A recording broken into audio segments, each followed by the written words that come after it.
5 মিনিটেই বানিয়ে ফেলুন এইভাবে স্ন্যাক্সের রেসিপি। একপাশে চা বসিয়ে খুব চটজলদি বানানো যায় মুখরোচক এরকম স্ন্যাক্সের রেসিপি। নমস্কার বন্ধুরা, ববি কিচেনে নতুন একটি পর্বে সবাইকে স্বাগত জানাই। আজকে একটা বিশেষ রেসিপি নিয়ে এসেছি। আজকে রেসিপিটা কিন্তু ছোট থেকে বড় সবারই কিন্তু ভালো লাগবে। আর এখন কিন্তু শীতকালে অনেক ধনেপাতা পাওয়া যাচ্ছে। আজকে আমি ধনেপাতা দিয়ে একটা বিশেষ রেসিপি বানাবো। তো অবশ্যই আশা রাখছি সবার মনোনীত হবে আজকের রেসিপিটা। সম্পূর্ণ রেসিপিটা দেখার অনুরোধ রইল। তো চলুন রান্নার জায়গায় চলে যাই।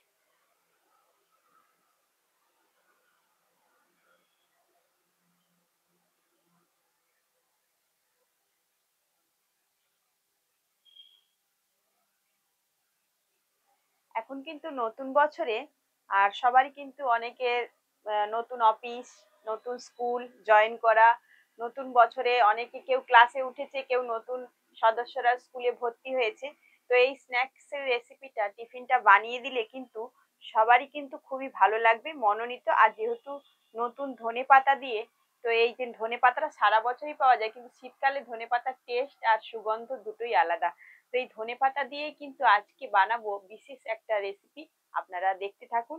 আর এখানে কি কি নিয়েছি, ধনেপাতা কিন্তু অনেকগুলো তুলে নিয়েছি, আর ধনেপাতাগুলোকে ভালো করে একটু বেছে নেব। ধনেপাতাগুলোকে সম্পূর্ণ বেছে নিয়েছি, আর দেখুন ডগগুলোকে টুকে টুকে নিয়েছি। আবার ধনেপাতাগুলো কচাবে যেহেতু বাড়ির ধনেপাতা।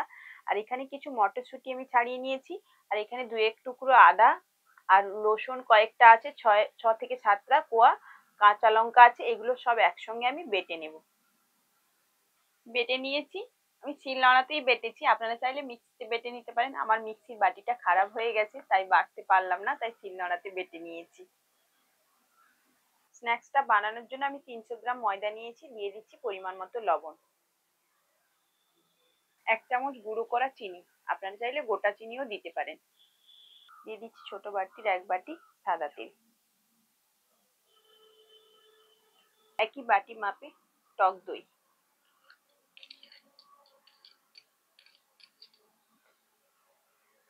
দিয়ে দিচ্ছি 1 চামচ ইস্ট, 1 চামচ লঙ্কার গুঁড়ো,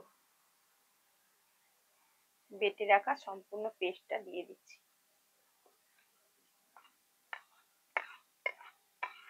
একসঙ্গে গুঁড়িয়ে রাখা জিরে গুঁড়ো, ধনে গুঁড়ো, গরম মশলার গুঁড়ো, মৌরি গুঁড়ো, এটাকে ভালো করে মেখে নেব। আর এখানে আমি রসুন দিয়েছি, আপনারা না চাইলে যারা রসুনটা পছন্দ করেন না, যারা নিরামিষ খান, তারা রসুনটা স্কিপ করে যেতে পারেন। আর ভালো করে মেখে নেব।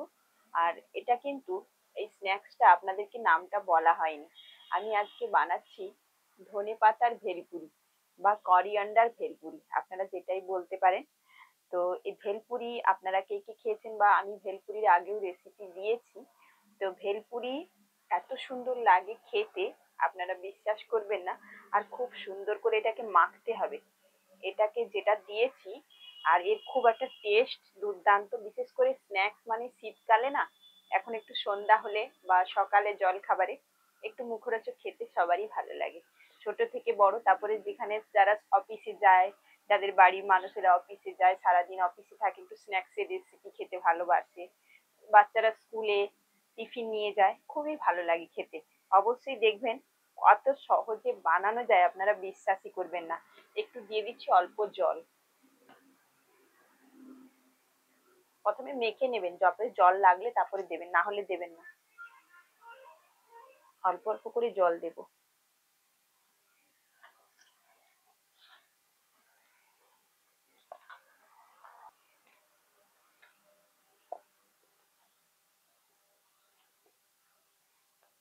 কিছুটা নিয়েছি হাতে সাদা তেল, দিয়ে মেখে নেব এটাকে ভালো করে, যাতে হাতে চিটে চিটে যাচ্ছে এটা চিটে রাখবে না। আর ভালো করে এটাকে ডোটাকে আরেকটু তৈরি করে নেব। আরো 2 চামচ সাদা তেল দিয়ে ভালো করে হাতটাকে ছাড়িয়ে নিয়েছি, দেখুন হাতটা পরিষ্কার হয়ে গেছে। সাদা তেল দিয়ে ভালো করে একটু মেখে নিয়েছি, তাতে হাতটা পরিষ্কার হয়ে গেছে। আর দিয়ে দেবো একটা ঢাকনা, এটাকে আধ ঘন্টার জন্য রেস্টে রাখবো।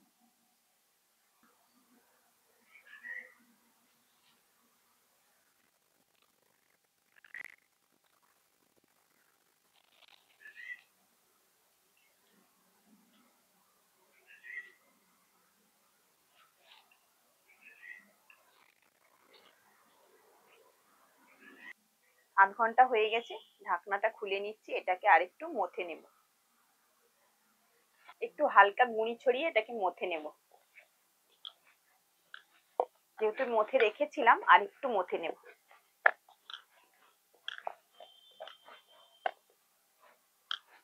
ভালো করে মথে নিয়েছি। ভেলপুরি গুলো বানানোর জন্য এই যে লেচি কেটে নিয়েছি, একটু ভেলপুরি শেপ গুলো দিয়ে দেবো ঠিক এরকম ভাবে।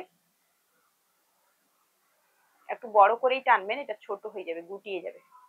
ঠিক এরকম ভাবে করে রাখবো। আর একটা করে নিচ্ছি। খুব সহজ বানানো আর খুব তাড়াতাড়ি হয়ে যায়।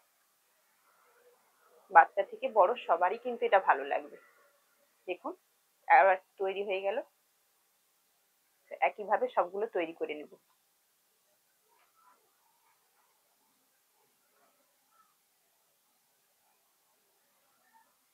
আর হাতে চিটিয়ে গেলে একটু গুঁড়িও ব্যবহার করতে পারেন, এখানে ময়দার গুঁড়ি। সবগুলো রেডি হয়ে গেছে। একটা কড়াই বসিয়ে দিয়েছি, কড়াইতে সাদা তেল দিয়ে দিচ্ছি কিছুটা পরিমাণ। তেলটা গরম হয়ে গেছে, দিয়ে দিচ্ছি, একে একে দিয়ে দেব। প্রথমে একটু তেলটা হাই হিট করে নিয়ে একদম লো হিট করে রাখতে হবে। প্রচুর পরিমাণে তাপ দেওয়া চলবে না, তাহলে কিন্তু পুড়ে যেতে পারে। এগুলো একসঙ্গে অনেকগুলো ভাজা হয়ে যাবে।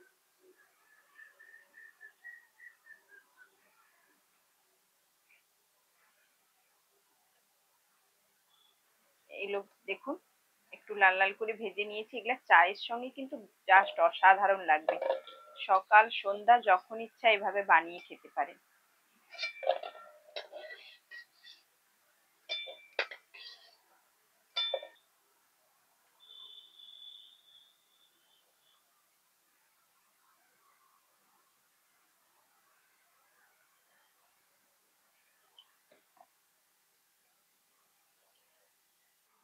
দেখুন কতটা, আওয়াজটা শুনতে পাচ্ছেন কতটা সুন্দর হয়েছে।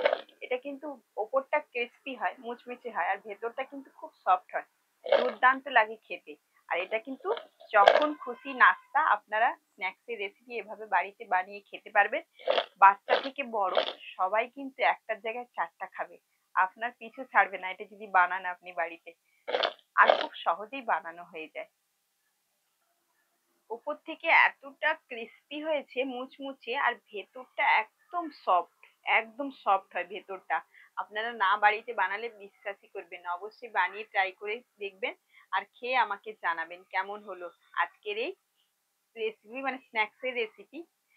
ধনিয়ার ভেলপুরি, মানে ধনে পাতার ভেলপুরি বা করিয়ান্ডার ভেলপুরি যেটাই বলতে পারেন। আর এটা কিন্তু টমেটো সস বা কাসুন্দি বা হচ্ছে এই ধনে পাতার আচার বা ধনে পাতার সস তৈরি করেও আপনারা খেতে পারেন। হুম হুম, কোনো কথা হবে না। অসাধারণ হয়েছে, অসাধারণ। আমি খেয়ে বলছি বলে আপনারা বিশ্বাস করবেন, আপনারা নিজেরা বানিয়ে খেয়ে আমাকে জানাবে কি দারুণ লাগছে খেতে। এরকম যদি স্ন্যাক্স এর রেসিপি থাকে না, চায়ের আড্ডায় জমে যাবে বন্ধুরা। অবশ্যই কিন্তু আপনারা বাড়িতে এইভাবে বানাবেন। আর ভালো লাগলে একটি প্রত্যেকদিনের মতো লাইক করে দিবেন। আবার একটি নতুন রেসিপিতে আপনাদের সামনে চলে আসবো। আপনারা সবাই ভালো থাকবেন, সুস্থ থাকবেন, সাবধানে থাকবেন। আর আপনাদের বাড়ির বাচ্চাদেরকে টিফিনে কিন্তু বানিয়ে দিতে ভুলবেন না। আর যারা অফিসে যায় অবশ্যই তাদেরকে এভাবে বানিয়ে দেবেন। যারা অফিসের বন্ধুরা গেস্টরা আছে, কলিগরা আছে, তারা কিন্তু আপনার ফ্যান হয়ে যাবে। তো চলুন আজকের মতো বিদায় নিচ্ছি। টাটা।